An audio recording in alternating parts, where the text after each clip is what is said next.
মেরিল প্রথমবারের মতো নিয়ে এলো স্যাফরন সিরাম সোপ বার। প্রতিদিন গোসলে সিরামের উজ্জ্বলতা। মেরিল সিরাম সোপ বার। তার মানে তাদের ইম্পর্টেন্ট টাইমগুলো আমার উপরে ব্যয় করে। তোরা হচ্ছে বিনা পারিশ্রমিকে আমার রাখা চাকর। অপু বিশ্বাস রান্নাঘরে কতখানি সময় দেয় ঈদের দিন? দর্শক তো তোমাদের জুটিকে এখনো অনেক বেশি মিস করে, এবং ওই যে বললাম যে তোমাদের পরে নতুন করে আর সেভাবে জুটি প্রথা তৈরিই হয়নি। সবাইকে ঈদের অনেক অনেক শুভেচ্ছা, ঈদ মোবারক। প্রিয় দর্শক, আমন্ত্রণ জানাচ্ছি বাংলা টিভির পর্দায়। আমি শান্তা জাহান। আমাদের ঈদের 7 দিনব্যাপী আয়োজন মেরিল সিরাম সোপ বা নিবেদিত তারার ঈদে। আপনারা জানেন তারার ঈদ মানেই হচ্ছে ভিন্ন রকম আয়োজন আর আপনাদের সব পছন্দের তারকাদের উপস্থিতি। আজ যে তারকা আমার সাথে রয়েছেন সে শুধু আপনার আমার বা গুটি কয়েক মানুষের পছন্দের বিষয়টা তেমন নয়। বাংলা ভাষাভাষীর সব মানুষ তাকে চেনে জানে, কারণ তার সৌন্দর্য, তার আত্মবিশ্বাস, পর্দায় তার দীর্ঘদিনের উপস্থিতি এবং একই সাথে নিজের অবস্থানকে ধরে রাখার যে প্রয়াস, সেটি তাকে আজও পর্যন্ত অনন্য করে রেখেছে। হ্যাঁ প্রিয় দর্শক, আমি বলছি আমাদের ঢালিউড কুইন অপু বিশ্বাসের কথা। অপুই রয়েছে আজ আমার অতিথি হয়ে। অনেক অনেক শুভেচ্ছা, ঈদ মুবারক। ঈদ মোবারক। কেমন আছো? খুবই ভালো আছি। আর তোমাকে দেখে এত স্নিগ্ধ লাগছে যে মনে হচ্ছে ভালো লাগার রেশটা আসলে আমার উপরে এসে পড়ছে। এটা অবশ্য সবসময় হয়, মানে কেন জানো, তোমার আমার অনেকদিন পরে দেখা হলেও, অনেকদিন পরে কথা হলেও আমরা যখনই একসাথে হই আমার মনে হয় যে ভাইবটা একটু চেঞ্জ হয়ে যায়। যদিও আমি জানি অনেকের গালি আমাকে খেতে হবে এটা বলবার পরে, বাট এটা সত্য, কিছু করার নেই। আর এমনিতে তুমি গালি খাও বিকজ তুমি আমার অনেক ভালো একটা ফ্রেন্ড। না, আমি এখন ওটা মানসিকভাবে প্রস্তুতি নিয়েই থাকি, কিন্তু তারপরেও অন্যকে ভয় পেয়ে ধরো তোমার সম্পর্কে একটু কম বলবো বা কেউ কিছু বললে তাকে কিছু বলবো না, ব্যাপারটা একদমই তা হয় না। বিকজ এটা আসলে একটা আত্মিক রিলেশনের জায়গা।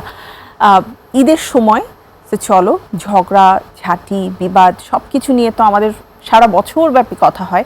এবারে একটু ঈদ নিয়ে কথা বলতে চাই। ঈদ তোমার কেমন কাটছে? ভীষণ ভালো কাটছে, কারণ ঈদ তো আসলে আনন্দের একটা মৌসুম, আর এটা তো বারবার ফিরে আসে না। এটা বছর একবারই আসে এবং সেটাকে খুব ভালোভাবে এনজয় করি। আর কুরবানি ঈদের আনন্দটাই হচ্ছে মাংস কাটাকাটি করা, সুন্দর করে ফ্রোজেন করা এবং আমার সকলকে যে ভাগটা করা হয় সেটা ঠিক মতো করা।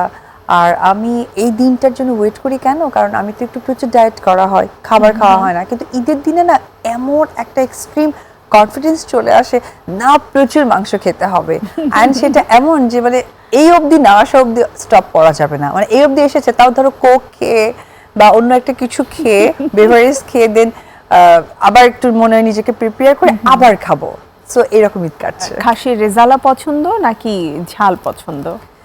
আমার আসলে ঈদের দিনে স্পেশাল ভালো লাগে যে আমি যেহেতু সমস্ত মাংস মিলিয়ে রান্না করি, জাস্ট ঝোল মাংস ভালো লাগে, যেটা ট্রেডিশনালি আমরা ভুনা বলি। তুমি তো কাচ্চি খেতে খুব পছন্দ করো, তো ঈদের কততম দিনে আসলে কাচ্চি হয়? হ্যাঁ, এটা আমি যখন মাংস কাটাকুটি করা হয় তখন আসলে একটু কাচ্চির মাংসটা তো বড় হয়, ওইরকম বেশ 5-6 টুকরা 7 টুকরা আমি আলাদা করে রেখে দিই। এইটা দেখো, ঈদে তো আসলে মাংসের রেস্টটা প্রায় 1 সপ্তাহ থাকে। এটা আসলে ওই মাসের শেষে বা একটা ভালো কোনো ডে, অথবা ধরো ফ্যামিলির অনেককেই হয়তো বা ঈদের দিনে দেখা হয়নি, কথা হয়নি, তখন আমি একটা ডে ফিক্সড করা হয়। বাট ঈদের অনেকটা পরেই হয়, কারণ খাবারের টেস্টটা না, মানে এত মাংস খাওয়া হয় না, মাংস রাখা হয়, ধরা হয়, রান্না করা হয়, সব তো মেয়েদেরই করা হয়। সো ওর জন্য এই স্পেশাল খাবারটার জন্য একটু ওয়েট করি। মানে কাচ্চির টেস্টটা আমরা কাচ্চির মতো করে। তোমার হাতের কোন খাবারটা জয়ের বেশি পছন্দ? সে বরাবরই মোরগ পোলাওটা অনেক পছন্দ করে, সকলেই জানে। তবে ইদানিংকালে মানে খাসির মাংসের কলিজাটা অনেক পছন্দ তার। আচ্ছা, এটা একটু কলিজা ভুনা। হ্যাঁ, কলিজা ভুনা। ভুনাটা না, আমি একটু সাদা করে রান্না করে দিই। হ্যাঁ, গ্রেভি করে। ভুনাটা তার একটু স্পাইস লাগে, আর সে স্পাইস একদমই খেতে পারে না। সো আমি তার মতো করে রান্না করে দিই। বাট ইদানিং দেখছি যে মানে খাসির কলিজাটা তার স্পেশালি ভালো লাগছে। এটা কি মায়ের পছন্দ ছিল বলে ছেলের পছন্দ? না না, আমি নোটিস করেছি, কারণ মাংসে তোমার দাঁতে আটকে যায়, সেটা সারাক্ষণ খোঁচাতে থাকে, এন্ড সামহাউ সে পারে না, আমার হেল্প নাই। তো আমার কাছে মনে হয় সেই ডিসিশন নিয়েছে যে মাংস খেলে দাঁতে আটকে যায়, কলিজা তো আটকায় না। সো এটা পছন্দ আমার। আর নরমালি সে চিকেন পছন্দ করে। হ্যাঁ, চিকেন পছন্দ করে। অপু বিশ্বাস রান্নাঘরে কতখানি সময় দেয় ঈদের দিন? পুরোটাই বলতে পারো। জাস্ট দুপুরের সময় ওদের বাসায় গিয়ে, মানে বাচ্চার বাবার বাসায় গিয়ে আমাদের লাঞ্চটা ওখানে মাস্ট করতে হয়। সো এর আগ পর্যন্ত একদম অল টাইম, এবং তুমি বলতে পারো মানে কাজের বেটির মতো কাজ করি আমি। এটা কিন্তু আমি দেখেছি মানে যে নিজের হাতে জামা কাপড় পরে জাস্ট খালি একটু জারি টুকটাক ছবি টবি তুলবে, এদিক সেদিক একটু লিপস্টিকটা খালি কালারফুল দিয়ে একটা ঝুঁটি বেঁধে তোমার একদম মাংস কাটাকুটা থেকে শুরু করে সেটাকে ভাগ করা, প্যাকেটিং করা, বাসার রান্না করা, এবং মানে কার কার নিজেদের বাড়িতে prepare করা, পাঠাতে সব হবে। কিছু এভরিথিং, মানে কোনো কিছু নাই। ঈদের দিনের কোনো আবেগঘন স্মৃতির কথা মনে পড়ে, যেটা আসলে ঈদ আসলেই তোমার অলওয়েজ মানে সকাল থেকে হয় না যে বারবার নক করতে থাকে যে আচ্ছা ওই ঈদে এরকম একটা ঘটনা ঘটেছিল?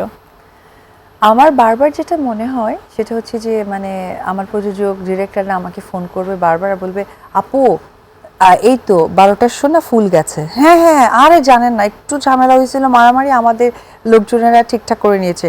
আপু 3টার সব হাউসফুল, লোক দিতে পারেনি, মানে টুল নিয়ে বসছে। মানে এই কণ্ঠগুলো, এই আওয়াজগুলো না ভীষণ ভীষণ ভীষণ মিস করি। আর মিস করি লাইক, হ্যাঁ 700 সিনেমা হল, 700 সিনেমা হলের মধ্যে আমরা 500টা পাইছি না পাইছি, সমস্যা নাই, লাইক হয় না যে এই কনভারসেশনগুলো মিস করি। মানে ওই ঈদের সময় মানে হচ্ছে সব ব্লকবাস্টার হিট হ্যাঁ, মুভি, হ্যাঁ, ব্যবসা হ্যাঁ। সফল মুভি, দর্শকের অন্যরকম আনন্দ। নিশ্চয়ই হলে মুভি দেখতে যেতে? হলে আসলে ওইভাবে মানে খুব যেতেই হয়েছে তা না। তোমার ধরো হলে যাওয়ার জন্য হয়তো একটা প্রিপারেশন তৈরি করা হয়েছে। আবার ধরো যেহেতু সাকিব সব সময় তোমার খোঁজ নিত কতটা সেল যাচ্ছে, কি হচ্ছে, কোন জায়গায়, যশোর মণিহারে কেমন যাচ্ছে, এই সিনেমা হলটা তো ভীষণ রিনাউন্ড, চন্দ্রিমাতে কেমন যাচ্ছে, সেনা অডিটোরিয়ামে কেমন যাচ্ছে, এরকম সিনেমা হলগুলোতে সে ধরো খোঁজ দিত, আমি তো ঘরে বসে খোঁজ জানতে পারতাম। আর যখন কোথাও অনেক বেশি ভালো সেল গেছে, ধরো আমাদের বিষয়গুলো কি হয়েছে, আমরা যখন সিনেমায় পেয়েছি অনেক ভালো সেল গিয়েছে, সেখানে আর্টিস্ট যেত।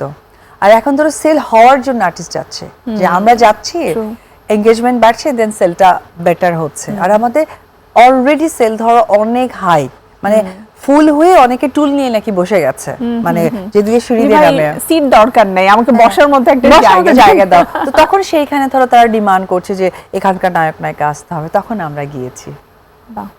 মানে সেটাই, মানে চলচ্চিত্রের যে একটা স্বর্ণযুগ ছিল, আমি বলবো 80s 90s এর পরবর্তীতে যদি কেউ চলচ্চিত্রের ভালো দিকটা দেখে থাকে, যে যাদের চলচ্চিত্রের আগে আসলে দর্শকরাই ব্যবসা সফল তকমাটা দিয়ে দিয়েছে, সেটা আসলে তোমাদের জুটি ছিল, সাকিব অপু বিশ্বাস। এবং সেটা এখনো পর্যন্ত কিন্তু কেউ পারেনি ভাঙতে, কারণ জুটি প্রথাটা আর গড়েই ওঠেনি সেভাবে। এবারে একটু বলো যে ঈদ মানে তো আনন্দ, ঈদ মানে তো খুশি। একজন চলচ্চিত্রের নায়িকা হিসেবে তোমার ঈদ অনেক রঙিন, কিন্তু একজন মা হিসেবে তোমার ঈদের দিনের যে অ্যাক্টিভিটিস থাকে ছেলেকে নিয়ে, এই ঈদটা আসলে কেমন?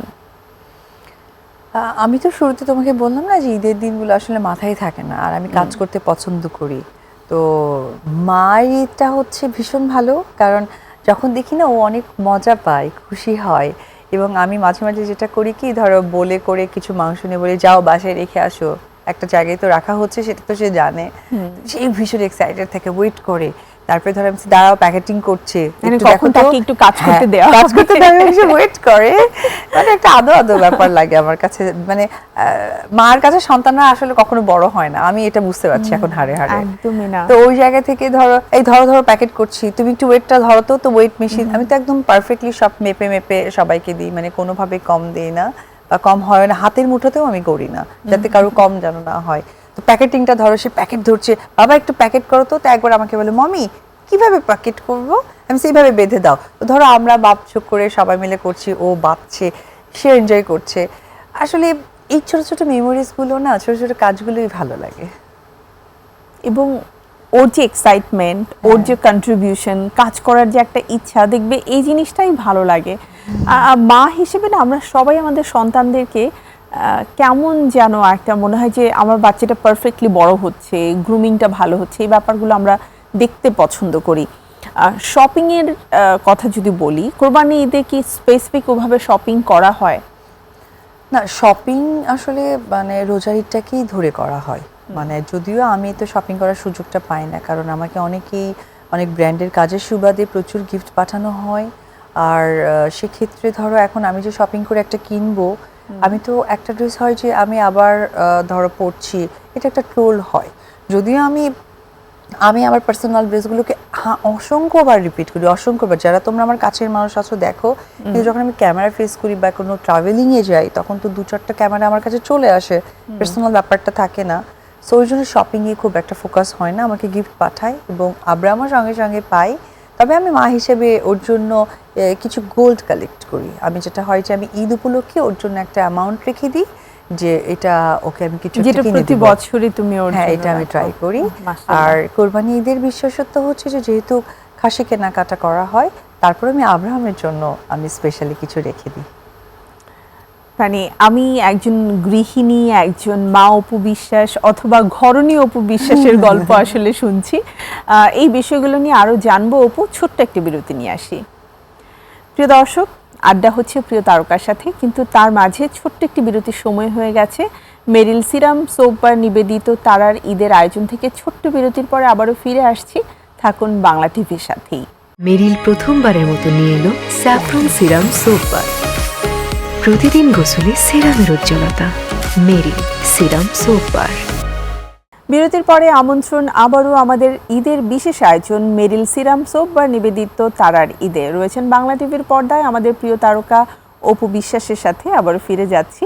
এবারে কিন্তু একটু ভিন্ন ঘরানার গল্প শুনবো। আর সেই গল্প যেটা বলছিলাম, যে একজন গৃহিণী অপু বিশ্বাস, খুব গোছালো অপু বিশ্বাসের গল্প আমি শুনছিলাম।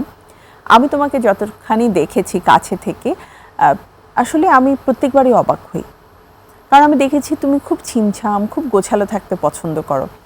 এটা কি আসলে তুমি তোমার নিজেকে গ্রুম করে বানিয়েছো, নাকি আন্টি এমন ছিল বলে তুমি আজকে এরকম? না, মা এমন ছিলেন, খুব গুছিয়ে হ্যাঁ, রাখতেন সব সবকিছু। কিছুই রাখতেন। এবং অনেক সময় ধরো আমার মা যখন অনেক প্রোগ্রাম বা টিভি জায়গাতে দেখতেন যে অনেক নায়িকারা বলছে আমি ডিম ভাজা ছাড়া কিছু পারি না, তো এই কথাগুলো শুনে মা ভীষণ রাগ হতেন। মা বলতেন যে আসলে আমরা সবকিছু পারি, কিন্তু আড়াল কেন করব, এবং এটা তুমি কখনোই করবে না। আমি কিন্তু মানে একদম সবকিছু A to Z। ধরো তুমি যদি এখন বিশাল হাড়িতে রান্না করেছো, সেটাও আমরা দেখেছি।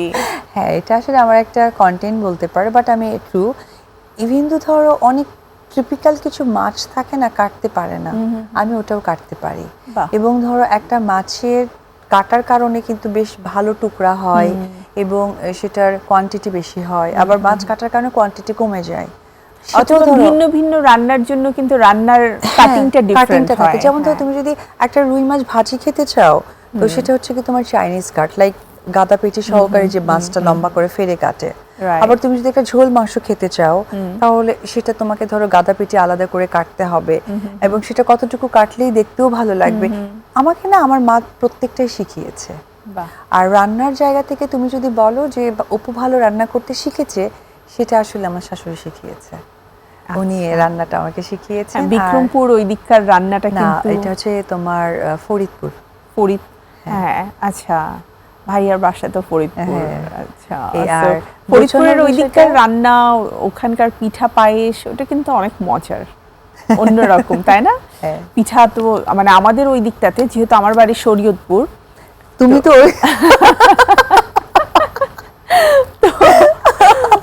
অ্যাকচুয়ালি আমরা বান্ধবী না হয়ে হচ্ছে ভাবি আর ননদ হয়ে গেলে বেশি ভালো। না, আমি তো জানি তুমি খানের সাথে সিনেমা করবে, তো তোমার উই আর গুড ফ্রেন্ড। আমি তো জানি শাকিব খান নাকি অনেককে ডেকে ডেকে ইয়েও করে, তোমার কি ভালো ভালো প্রেজেন্টারদেরকে ডেকে ডেকে নাকি আমি অত সৌভাগ্যবতী হতে পারি। হ্যাঁ, মানে লাইক ধরো ভালো বুদ্ধি দেয়, বিবেচনা দেয়। শোনো, তুমি আমাকে বান্ধবী বলে অ্যাকচুয়ালি এক সাইডে ফেলে দিয়েছো, বুঝতে পেরেছো? অন্যান্যদের সাথে তো বন্ধুত্বটা নেই। যাকে একটু ফান করলাম। আচ্ছা, যেটা বলছিলাম যে ওইখানকার মানুষরা, মানে তোমাদের ওই সাইডের মানুষরা তো অনেক ভালো রান্না করতে পারে, এবং তাদের খাবারের মানে রান্নার প্রসেসটা একটু ডিফারেন্ট, আর গোছানোর ব্যাপারটা ঝাল মশলা সবকিছুর খুব চমৎকার একটা ব্যালেন্স থাকে। আর গোছানোর ব্যাপারটা হচ্ছে যে আমাদের ফ্যামিলির সবাই অনেক বেশি পরিপাটি গোছানো। ধরো আলমিরা গোছানোর পরেও ধরো একটা এক্সট্রা কাপড় দিয়ে আবার কাপড় ঢেকে রাখছে, যাতে বারবার আলমারি খোলার পরেও তোমার ধুলোটা না আসে। তো এটা আসলে আমাদের ফ্যামিলি থেকে পাওয়া। That's why. কিন্তু আমার একটা কোয়েশ্চেন হচ্ছে, এই যে বলে তুমি মাছ কাটতে পারো, ক্লাস 8-9 থেকেই তুমি মিডিয়া ইন্ডাস্ট্রিতে কাজ করা শুরু করে দিয়েছো এবং প্রথম থেকেই কিন্তু মোটামুটি ব্যস্ততা তোমার ছিলই, কারণ টিভিতে করেছো, তুমি নাচের মেয়ে ছিলে, সেই জায়গা থেকে অনেক প্রোগ্রাম থাকতো। এত ব্যস্ততার মাঝখানে এই সময়গুলো আসলে কি করে বের করতে? আমি তা জানি না, তবে মা প্রচুর কাজ করাতেন আমাকে দিয়ে। লাইক ধরো ঘর ঝাড়ু দেওয়া, ঘর মানে যেদিন মোছা। বাসায় আছো সেদিন হচ্ছে বাড়ির কাজ করো। হ্যাঁ, ফার্নিচার মোছাতো, এসি মোছাতো, ফ্যান মোছাতো। তারপরে ধরো আমাদের তো বগুড়ার বাসাটা ছিল মাটির বাসা, তো উঠানটা ছিল অনেক বড়। মা ঝাড়ু দিয়ে আমাকে নামাই দিত, ঝাড়ু দাও, পুরো ক্লিন করো। এবং মাটির উঠানও আমাকে লেপতে বলেছে, আমি লেপে পুছে রেডি সেটাও তুমি পারো? হ্যাঁ, এটা আমি কিন্তু আসলে অনেক কাজ কঠিন। বা ওই শুধু ডিম ভাজি পারি আর চা রান্না করতে পারি, আমি এই ওয়ার্ডগুলোতে একদমই খুবই অপছন্দ করি। আমি একজন মানুষ, আমি একটা মেয়ে মানুষ, আমি অবশ্যই একজন চিত্রনায়িকা, ইটস মাই প্রফেশন, বাট তার বাইরে আমি একটা মা, আমার অনেক দায়িত্ব এবং আমার সেই কাজটা ফুলফিল আমাকেই করতে হবে। সো এই চিন্তা করে আমি যতটুকু শিখেছি, তারপর নিজে থেকেও আমি চেষ্টা করি আর অনেক কিছু নিজের মতো করে হ্যাঁ, শিখেছি। আমাদের সময়ের পরিবর্তনে হ্যাঁ। লাইক ধরো মা হয়তো আমাকে চাইনিজ রান্না শেখায়নি, কিন্তু তুমি দেখবে এখন আমরা চাইনিজও রাঁধতে পারি, তাই না? হ্যাঁ। ওকে, সো তারপরে বলো, অপু বিশ্বাসের মোবাইল যদি এই মুহূর্তে আমরা চেক করি, কার ফোন কল সবচেয়ে বেশি দেখবো কল লিস্টে? বাসারটা, কারণ প্রত্যেকটা জয়ের মুহূর্তে- ফোন? হ্যাঁ হ্যাঁ। আর যদি এমন হয় যে জয়ের ফোনটাকে আমরা স্কিপ করলাম, তারপরে? আমার বাসায় যে ম্যানেজার আছে, আচ্ছা মানে আমার সবকিছু দেখে সে। আচ্ছা, মানে বাসা কেন্দ্রিক। হ্যাঁ, আচ্ছা ওটাও স্কিপ করো এখন। হ্যাঁ, সেটাই আমি চাচ্ছিলাম। এতক্ষণ চ্যানেলে আসছেন না, এক একজন ফোন করছে, আপু কোথায় আছেন, কত দূর আছেন। হ্যাঁ, ওই লিস্ট অ্যাকচুয়ালি আর কাউন্ট করা যাবে না, অনেক লিস্ট হয়ে যাবে।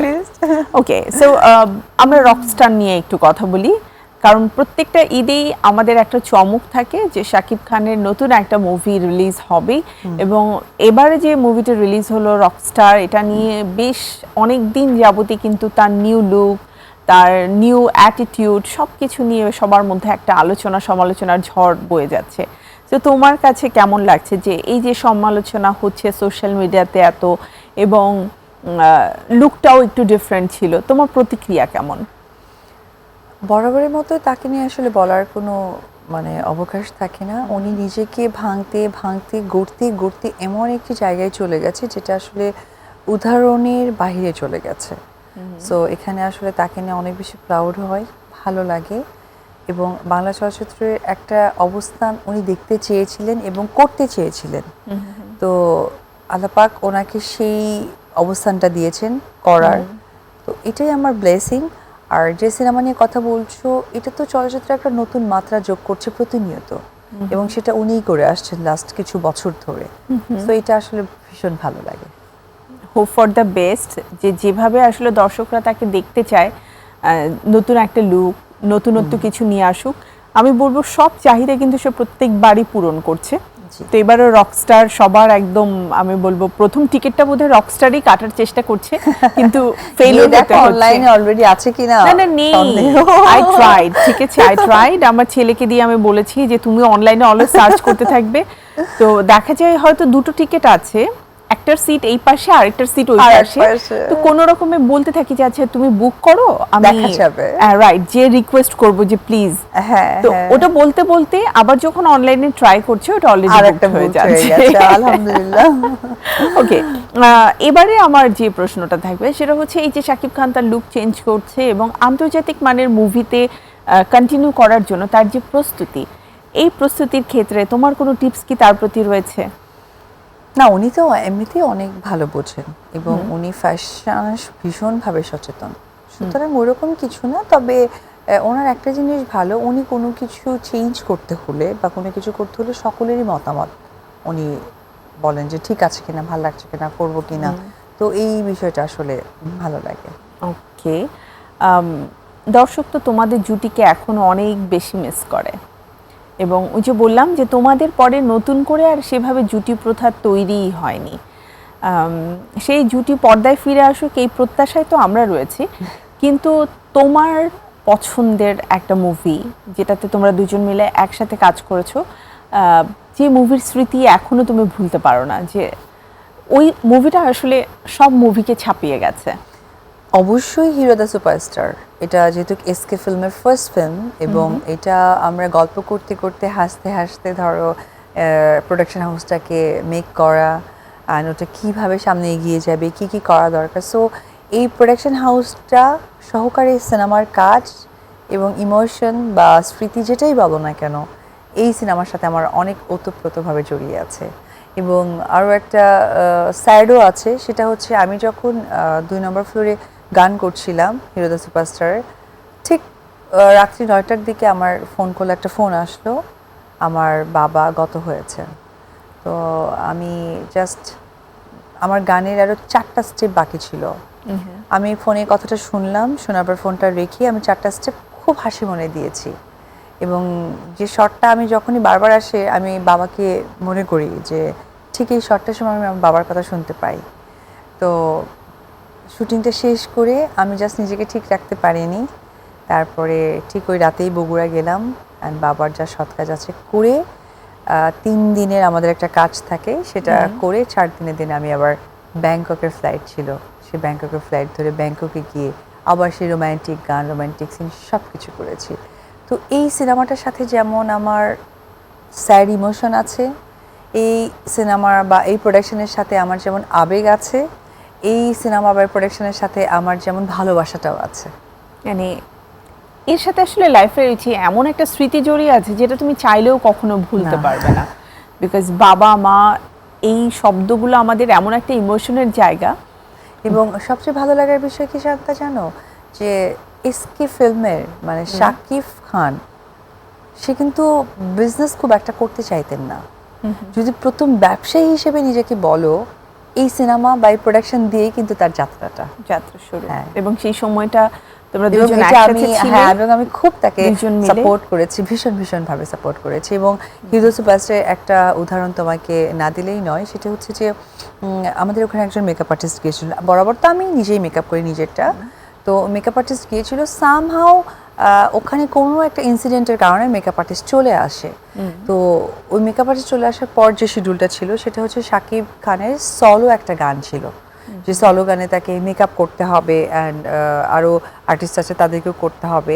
তো সেখানে আমি তাকে সাপোর্ট দিয়েছিলাম অ্যাজ এ মেকআপ আর্টিস্ট হিসেবে। হ্যাঁ, তারপরে ধরো পুরো প্রোডাকশনের কাজের সাথে এবং আমার মনে আছে যেহেতু শাকিবের সলো গান হচ্ছে, আমার তো কিছু নাই, তো আমার এমনও মনে আছে যে রাশিয়ান মেয়েরা যারা আছে তারা কি ফুড খাবে, ওটার জন্য আমি ধরো ব্যাংককে ছিল শুটিংটা, আমি ধরো বিক্সিতে গিয়ে এইভাবে কিনে এমনি করে ব্যাগ ট্যাগ নিয়ে প্রোডাকশন ম্যানেজার হয়ে বা প্রোডাকশন বয় হয়ে আমি করছি।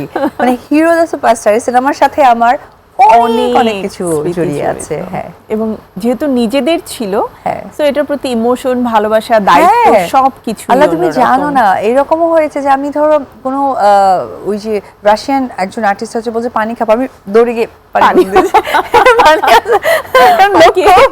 এমন আরো অনেক অভিজ্ঞতার কথা জানতে চাই। ছোট্ট একটি বিরতি নিয়ে আসি। প্রিয় দর্শক, রয়েছেন আমাদের সাথে বাংলা টিভির পর্দায় আমাদের বিশেষ আয়োজন মেরিল সিরাম সোপ বার নিবেদিত তারার ঈদে। আবারও ফিরে আসছি ছোট্ট বিরতির পর, সাথেই থাকুন। মেরিল প্রথমবারের মতো নিয়ে এলো স্যাফরন সিরাম সোপ বার। প্রতিদিন গোসলে সিরামের উজ্জ্বলতা। মেরিল সিরাম সোপ বার। মেরিল সিরাম সোপ বার নিবেদিত তারার ঈদে আবারও আমন্ত্রণ আপনাদের সবাইকে। প্রিয় তারকা অপু বিশ্বাসকে সাথে নিয়ে আমি রয়েছি, শান্তা জাহান, এবং আড্ডা হচ্ছে তার সাথে তার জীবনের অনেক গল্প নিয়ে। এবারে না হয় আমরা একটু ভিন্ন রকম গল্পেই যেতে চাই। সেই গল্পটা হচ্ছে বর্তমান সময়কে ঘিরে। ব্যস্ততা তোমার সব সময় থাকে, এখন তুমি নিজেও বিজনেস করছো, তোমার নিজস্ব পার্লার রয়েছে, তোমার ফুডেরও এখন বিজনেস রয়েছে, রাইট? ফুড কোর্ট রয়েছে পার্লারের পাশাপাশি, এবং তোমার নিজস্ব ব্যক্তিগত ব্যস্ততার কথা যদি বলি, সেটা হলো তোমাকে প্রচুর পরিমাণে ঢাকার বাইরে, দেশের বাইরে সব জায়গায় মুভ করতে হয় বিভিন্ন ব্র্যান্ডের সাথে তোমার অ্যাম্বাসেডর হিসেবে কাজ করার সুবাদে। জয় তো সব জায়গায় তোমার সাথে যেতে পারে না। জয় তার মাকে কতটা মিস করে? ওরা ছোটবেলা থেকেই দেখেছে তো মা কাজ করছে বা সেটা তো অভ্যস্ত সে একদমই মানে প্যারা দেয় না। আর মিস করতে গেলে দেখো আমি এত বেশি তাকে ফোনে সময় দিই, ভিডিও কলে থাকি, যার জন্য আমার মনে হয় যে ওই বিষয়টাকে ওইভাবে সে নোটিস করে না। কিন্তু যেটা হয় যে চাহিদা থাকে অনেক, মানে এখন তুমি গিয়েছো মানলাম, লাইক আমার জন্য এটা নিয়ে আসবো, ওটা নিয়ে লিস্ট পাঠিয়ে দেয়, তো এইরকম। কিন্তু মিস করে, আমি মিস করার সুযোগটা আসলে দিই না ওকে। যতটুকু সময় হ্যাঁ। থাকো ততটুকু আসলে জয়কে হ্যাঁ, ঘিরেই থাকে। হ্যাঁ। জয়ের চাহিদা বা আবদারের লিস্টে প্রথম কোন জিনিসটা থাকে? অ্যাকচুয়ালি না মানে মুডের উপরে ডিপেন্ড করে, মানে কখন কোন মুডে আছে। এখন যদি তার মনে হয় যে সে গান গাইতে ইচ্ছে করছে তখন হয়তো বা কোনো পিয়ানোর কথা বলবে। আবার যদি তার মনে হয় যে খেলতে ইচ্ছে করছে, তার প্রিয় খেলা, সে একটু ধরো তোমার খেলার কারণে হয়তো বা খেলার কিছু চাচ্ছে যে ওটা। আবার যখন মনে হচ্ছে যে না কোথাও ঘুরতে যাব বা মমের সাথে কোথাও খেতে যাব, তখন সেটার জন্য ওয়েট করছে। অ্যাকচুয়ালি তার মুডের উপরে ডিপেন্ড করে। অনেকখানি। ও সোশ্যাল মিডিয়া বোঝে? এখন বোঝে। দেখে সোশ্যাল মিডিয়াতে মাম্মিকে নিয়ে যত নিউজগুলো হয়? আমি প্রথমের দিকে ধরো আমি আসলে এত ব্যস্ত ছিলাম, আমি ওই রকম ভাবে ওকে নোটিস করিনি। সেটা হচ্ছে যে প্রচুর মোবাইলে আসক্ত ছিল।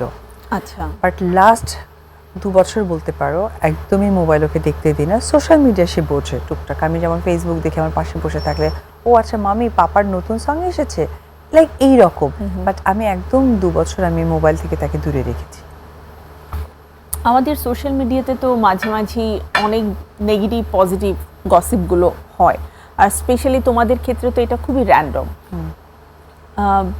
এই যে সোশ্যাল মিডিয়ার গসিপ, এগুলো তো বছরের পর বছর থেকে যায়।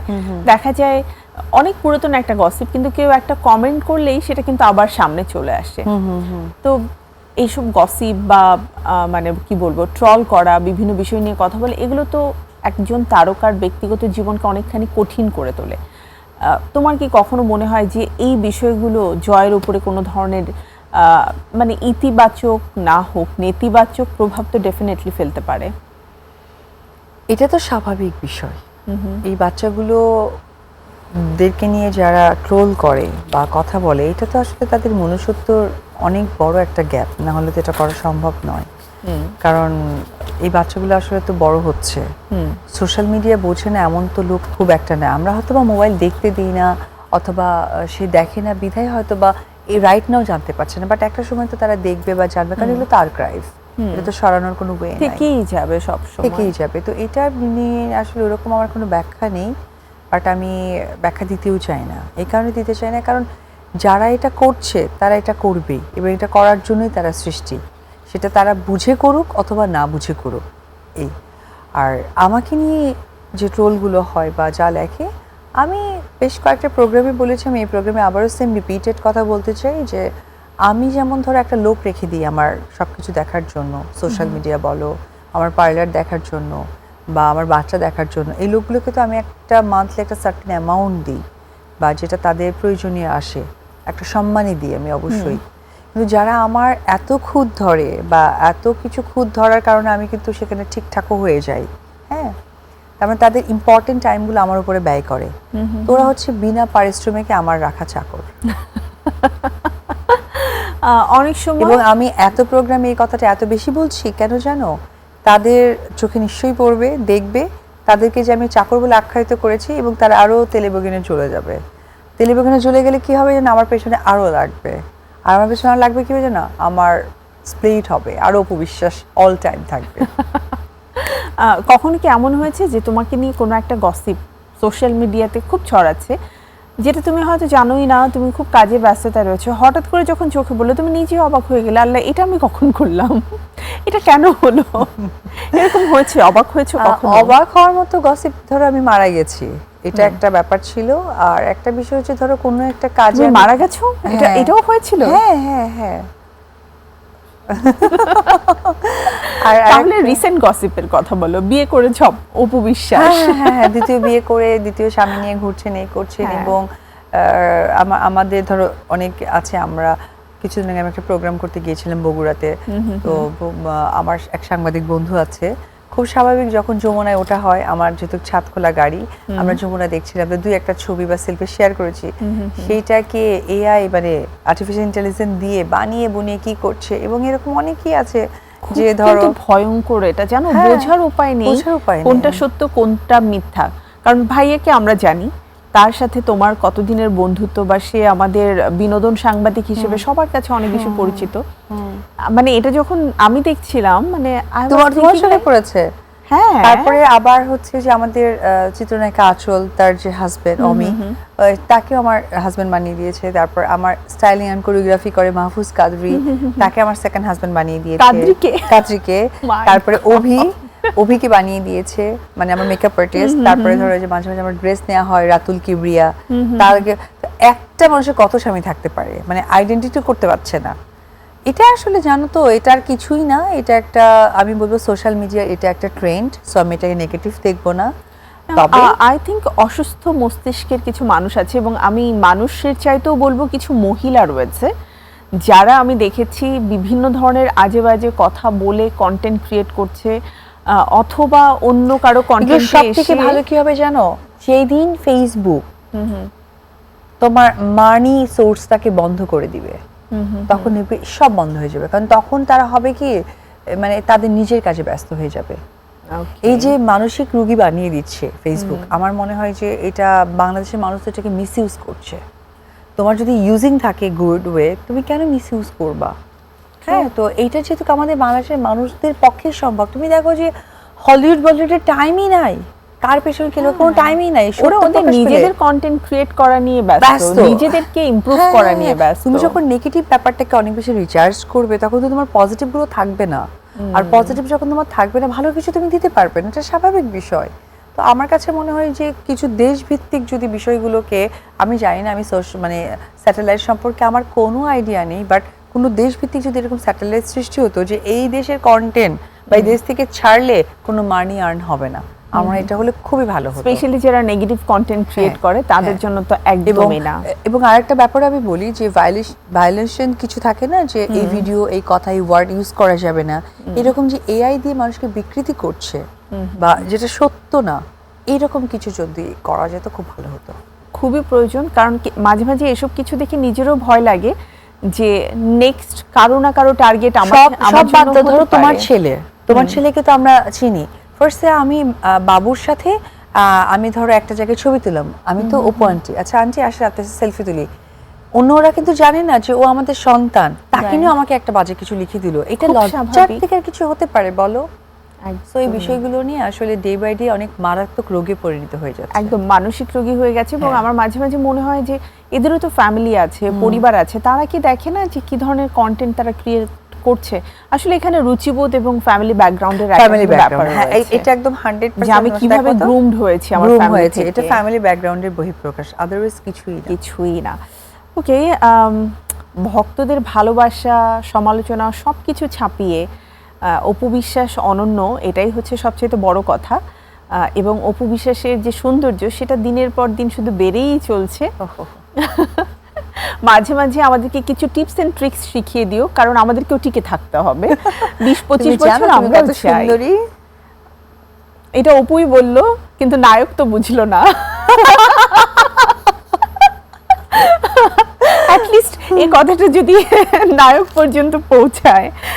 আচ্ছা, উপস্থাপনা তো করেছো, ধরো পুরোদস্তুর একটা প্রোগ্রাম তোমাকে উপস্থাপনা করতে দেয়া হলো, সব বড় বড় স্টাররা আসছে, কার জন্য সবচেয়ে কঠিন প্রশ্নগুলো তুমি রাখবে?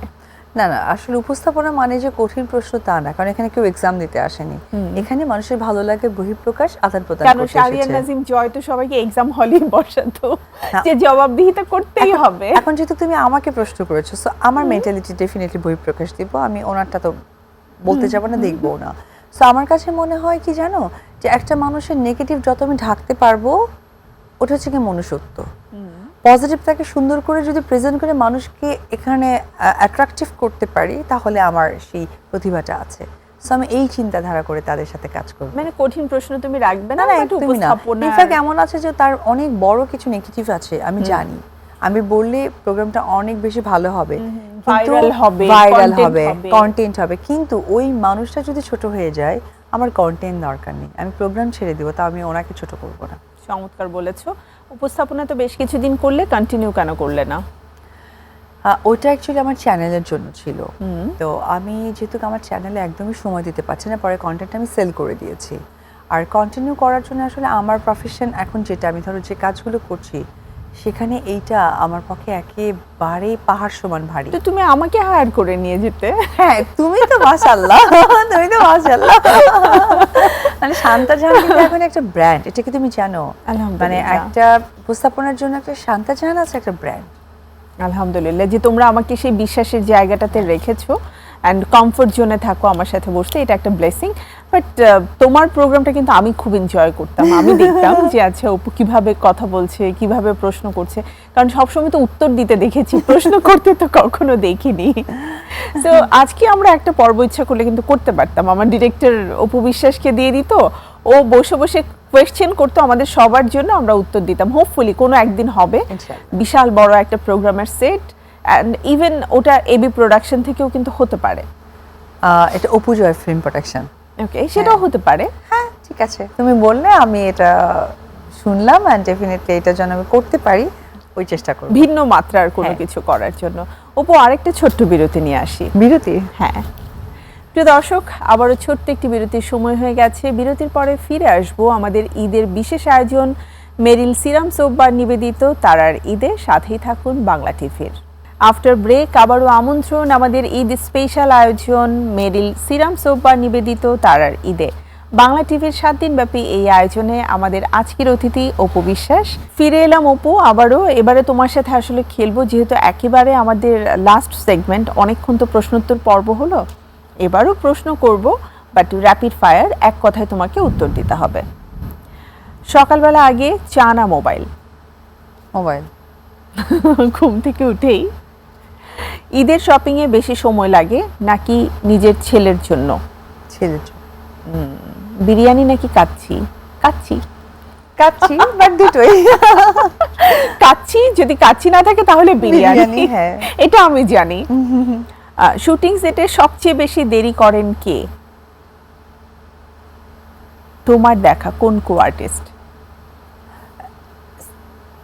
স্পেশাল কোনো নাম নেই, সকলেরই কোনো না কোনোভাবে দেরি হয়ে যায়, সো আই ডোন্ট নো। একদিনের জন্য যদি ইনভিজিবল হয়ে যেতে, তাহলে প্রথমে তুমি কি করবে ভ্যানিশ হয়ে যাওয়ার পরে?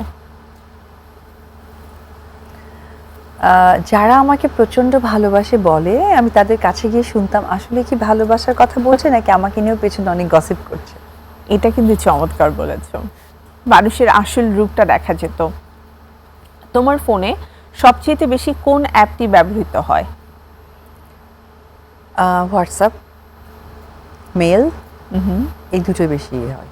প্রথমে হোয়াটসঅ্যাপ, বিকজ কেন যেন আমরা সবাই খুব হোয়াটসঅ্যাপ কেন্দ্রিক হয়ে গেছি। গসিপ শুনে রাগ হয় নাকি অনেক বেশি হাসি পায়? কিছুই হয় না, নো কমেন্টস, কারণ গসিপ তো আমি জানি।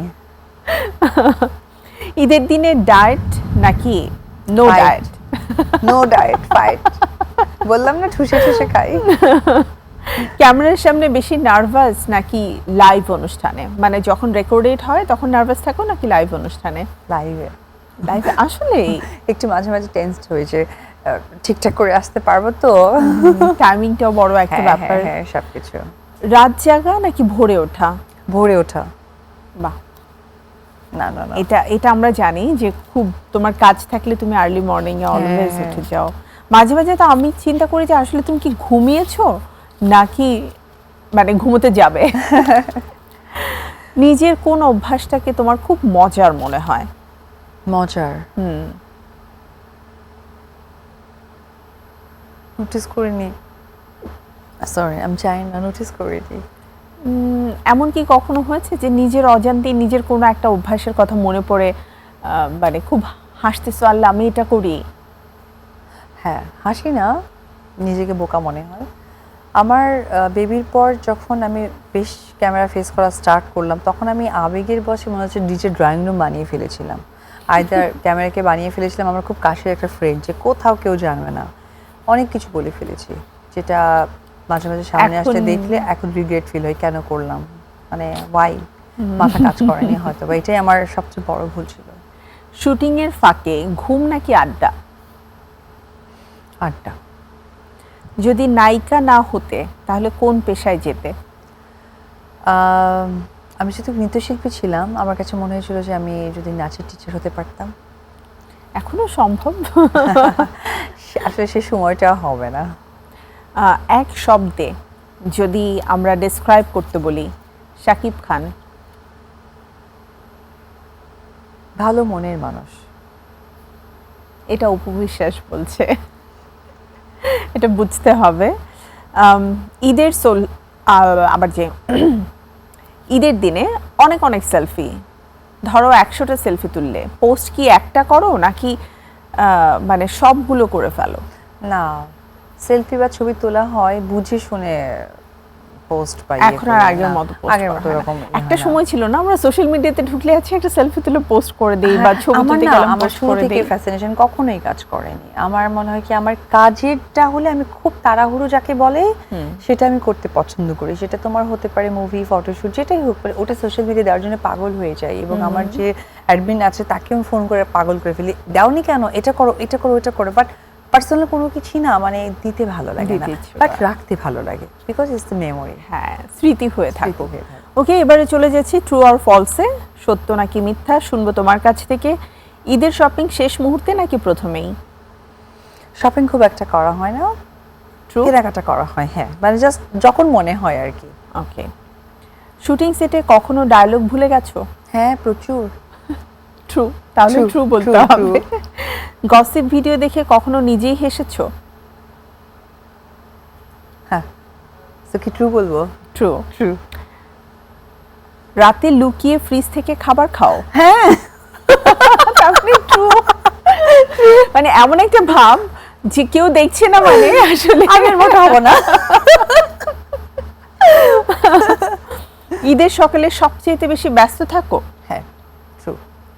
ছেলে আব্রাম তোমাকে মাঝে মাঝে সুপারস্টার মা বলে? না, ফলস। ফলস। শুধুই মা। মামি, মাও বোঝে না, আমি মামি। মামি। হ্যাঁ, মোবাইলে নিজের ছবি সবচেয়ে বেশি থাকে? কাজের ছবিগুলো থাকে, তার মানে শুট ফলস। ফলস। রাগ হলে কিছুক্ষণ কারো ফোন ধরো না? হ্যাঁ, ট্রু। শুটিং এর চেয়ে ঈদের রান্না বান্না বেশি কঠিন মনে হয়? না, ঈদের রান্না তো এনজয় করি, সো কঠিন মনে হয় না। ওকে, তার মানে ফলস। ফলস। কখনো ফেক আইডি থেকে সোশ্যাল মিডিয়া দেখেছো? হ্যাঁ। ট্রু। এটা কি সব মেয়েরাই করে? না, এটা যেটা হয়েছে যে দেখো, আমার তো অনেক বড় পেজ, বড় আইডি, এটা থেকে যখন আমি তোমাকে সার্চ করব তখন তো তোমার একটা নোটিফিকেশন যাবে, তোমার একটা বড় হবে, সো বড় পেজ থেকে সার্চ করছে, So, আমি কেন এটা দিতে যাব? আজকে এই প্রোগ্রাম শেষ হওয়ার পরে তুমি আমাকে 5 মিনিট সার্চ করবে এবং প্রতিদিনই একবার করে সার্চ করবে, please. I want to be big. তুমি তো আমার ফ্রেন্ড, তোমার তো সবকিছু অ্যাক্সেস আছে। Thank you. এখন থেকে রেগুলার রুটিন এটা। ঈদের দিনে ডায়েট প্ল্যান ভেঙে যায়? একদমই 100%। তো এটা ট্রু। ট্রু। নিজের কোনো পুরনো সিনেমা দেখে এখনো ইমোশনাল হয়ে পড়ো? দেবদাস। হ্যাঁ। ট্রু। মেকআপ ছাড়া হঠাৎ লাইভে আসতে ভয় লাগে? না, ফলস। যা মেকআপ ছাড়া কেন, আমি চুলে মানে ইনফ্যাক্ট তুমি আজকেও একদম মিনিমাল মেকআপ করেছো। কিছু করি না, মানে আমার মুখে কাটিং টাটিং দিয়েছি, যেহেতু ঈদ তুমি দেখি হ্যাঁ। পুরো সুন্দরী সেজে আসো। একটু ঝাঁকানো একটা হ্যাঁ, ড্রেস। আমার একটা চ্যানেলে তুমি একটা দেখবা, একটা চ্যানেলে, আর একটা চ্যানেলে তো আরেকটা চ্যানেলের নাম বললাম না এই জন্য, ব্ল্যাক একটা কোট পরা, ওই দিন আমার মাথায় তেল ছিল। ওয়াও। আমি বলেই দিই তারকা কথন, যে এটাতে মিশা ভাইয়ের বার্থডে ছিল, ওই দিন আমাকে গেস্ট করা হয়েছিল, আমি গিয়েছিলাম, অ্যান্ড আমার মনে নাই আসলে, আমি জিমে ছিলাম, আর আমি একটু রাতে তেল দিতে পছন্দ করি। এখন এমন একটা টাইমিংয়ে মনে পড়েছে আর তারা ফোন দিচ্ছে, তখন আমার পক্ষে সম্ভব না রেডি হয়ে যাওয়া। আমি জিমে ছিলাম, আমি খালি জাস্ট, ও শীতের সময় ছিল, জানুয়ারি মানে ফেব্রুয়ারির দিকে, আমি জাস্ট একটা কোট পরেছি, কোট পরে আমি চ্যানেলে গিয়েছি, কথা বলেছি, পরে আমাকে উনি বলতেছে তোমার ফেসটা অনেক গ্লো লাগছে, গ্লো লাগছে না, বলেন যে তেল তেল লাগছে, বিকজ মাথায় তেল দেয়া। তেল দেওয়ার জন্যই গ্লো লাগছিল। কখনো ভুল করে অন্য কাউকে মেসেজ পাঠিয়েছো? হ্যাঁ, একজনের মেসেজ হ্যাঁ, হ্যাঁ, আরেকজনকে আরেকজনকে দিয়েছি। ট্রু। দর্শক এখনো অপু সাকিব জুটিকে সবচেয়ে বেশি ভালোবাসে, দেখি তো মনে হয়। তার মানে ট্রু। True. ঈদের সালামি এখনো নিতে ভালো লাগে? ট্রু, ভালো লাগে কিন্তু পাই না। ওকে, আজকে আমি দিব তোমাকে। থ্যাংক ইউ, তুমি বলেছো আমি পেয়েছি। হ্যাঁ, সালামি পেতে আসলে খুব ভালো লাগে, খুব। বাসায় আয়নার সামনে দাঁড়িয়ে ডায়লগ প্র্যাকটিস করো? হ্যাঁ, ট্রু। সোশ্যাল মিডিয়ার কমেন্ট কখনো তোমার মন খারাপ করে দেয়? প্রথমে না বুঝে করতাম, এখন আসলে দেখিও না, করেও না, আর ওগুলো আমার প্রয়োজনের মধ্যেই পড়ে না। ট্রু আর ফলসের মাঝামাঝি মাঝে কিছুই মাঝে না। কিছুই না। ছেলের সঙ্গে কার্টুন দেখো নাকি? দেখো। হ্যাঁ, তার মানে ট্রু। True. আবারও বড় চমক নিয়ে সিনেমায় ফিরতে চাও? ট্রু। বাহ। সো ওভারঅল তুমি আসলে তোমার নিজের জায়গাটাকে সুন্দরভাবে ব্যালেন্স করছো। একই সাথে মাতৃত্ব, পরিবার, তোমার ভক্ত, দর্শক, তোমার কাজের জায়গা, সব কিছুকে কীভাবে ব্যালেন্স করে সুন্দরভাবে চলতে হয় এটা অপু বিশ্বাস খুব সুন্দরভাবে জানে, এবং একা একা এই আমি বলবো বন্ধুর পথটাকে তুমি নিজেই মসৃণ করে নিয়েছো। মাঝে মাঝে হয় না আমাদের কিছু রাস্তা একটু ভেঙে যায়, অমসৃণ হয়ে যায়, তুমি ঠিকই কিন্তু সেই জায়গাটাকে মসৃণ করে নাও। তো আমরা চাই এভাবেই মসৃণ একটা পথ তোমার জীবনে থাকুক, সুন্দরভাবে চলো, সফলতা সবসময় তোমার সাথে চলো। সবসময় এই মানুষটা মানুষকে অনেক বেশি বিশেষণ দেয়। আমি এবার দর্শককে বলি যে দর্শক, শান্তা জাহান মানুষটা, তার একটি সন্তান, এই যে এটা না, এটা হ্যাঁ। ওকে। সো সব সময় তুমি মানুষকে বিশেষণে বিশেষত্ব করো। তোমার সুযোগ হয়নি কখনো গেস্ট হওয়ার, যেহেতু আমি ছোট্ট হলেও একবার হোস্ট করেছিলাম। সো ওই অভিজ্ঞতা থেকে একটা মিনিট আমি বাংলা টিভি থেকে চেয়ে নিলাম, সেটি হচ্ছে শান্তা জাহান, ওর একটি সন্তান। আজকে তার সন্তানের সাথে তার জার্নিটা এতটাই সফল যে সে প্রচুর ব্যস্ত থাকে, তার পাশাপাশি তার সন্তানকে দেখে। আমি যতটুকু জানি আঙ্কেল নেই, আন্টি আছেন, তার মাকেও দেখেন আরেকটি সন্তানের মতো। তার দুটো সন্তান আমি বলবো, তার ছেলে আর তার মা আর একটা মেয়ে। সো এই মানুষটার পেছনে অনেক হার্ডওয়ার্ক থাকে, অনেক কিছু থাকে, এবং সমস্ত প্রতিবন্ধকতা পেরিয়ে আজকে শান্তা জাহান প্রতিষ্ঠিত একজন উপস্থাপিকা, প্রতিষ্ঠিত একটা মা, এবং প্রতিষ্ঠিত একজন সন্তান, আর ডেফিনেটলি প্রতিষ্ঠিত আমার একটা ভালো বন্ধু। থ্যাংক ইউ, এত চমৎকার করে তুমি বললে, I got emotional. Thank you. অনেক অনেক ভালোবাসা তোমার জন্য। আর মানে জয় তো বড় হয়ে যাচ্ছে, জয়ের মা যেন এমনই থাকে সব সময় আমাদের আমি অপু চেঞ্জ হব বিশ্বাস। না, আমি একদমই চেঞ্জ হব না। আমি ইনশাআল্লাহ। আল্লাহ পাকের কাছে সবসময় কি চাই জানো, যে আমি যেন চেঞ্জ না হই, আমি আমার শত্রুদের প্রতিও যেন অলওয়েজ পজিটিভ থাকি, আমাকে যারা অপছন্দ করে তারাও যেন সামটাইম আল্লাহ হেদায়েত করে পজিটিভের মধ্যে নিয়েছে। কারণ আফটার অল আমরা সবাই মানুষ, আমাদের মরে যেতে হবে, কেউই থাকতে আসে না। রাগ খুব সবকিছুকে ব্যালেন্স করে তুমি যেন সাদা মনের মানুষ হিসেবে থাকো, এটাই প্রত্যাশা আমাদের দর্শকদের জন্য। তোমার সর্বশেষ বার্তা? বাংলা টিভির দর্শকদেরকে সবসময় আমি ঈদ মোবারক জানাই, এবং খুবই ভালো লাগে ঈদের বিশেষ দিনগুলোতে আমাকে তারা গেস্ট করেন, এবং বাংলা টিভির দর্শকরা আমাকে দেখার সুযোগ পায়, আমিও তাদেরকে কিছু জানানোর বলার সুযোগটা পাই। তো বরাবরের মতো একটি কথা বারবার বলবো, যে বাংলা টিভি এবং বাংলা সিনেমা দুটোই আপনারা দেখবেন, আর ঈদের এই বিশেষ দিনগুলো যেন আপনাদের পরিবারের সাথে বিশেষভাবে বয়ে আসে, এই শুভকামনায় থাকবে। আবারও আপনাদেরকে সবাইকে ঈদ মোবারক। অনেক অনেক ধন্যবাদ অপু, খুব ভালো থাকো, ঈদের শুভেচ্ছা রইল। Thank you. প্রিয় দর্শক, আমাদের আড্ডা আসলে ফুরোনোর মতো নয়, কিন্তু সময় আমাকে বলছে আমার আজকের সময় ফুরিয়ে গেছে। সো বিদায় নিতে হচ্ছে বাংলা টিভির পর্দায় আমাদের 7 দিনব্যাপী বিশেষ আয়োজন মেরিল সিরাম সোপ বার নিবেদিত তারার ঈদ থেকে। আবারও ফিরে আসবো পরবর্তী এপিসোডে আপনাদের জন্য আপনাদের প্রিয় তারকাকে সাথে নিয়ে। আর আড্ডা তো হবেই, সে পর্যন্ত আপনারা সবাই বাংলা টিভিতে চোখ রাখুন, ভালো থাকুন, ঈদ মোবারক।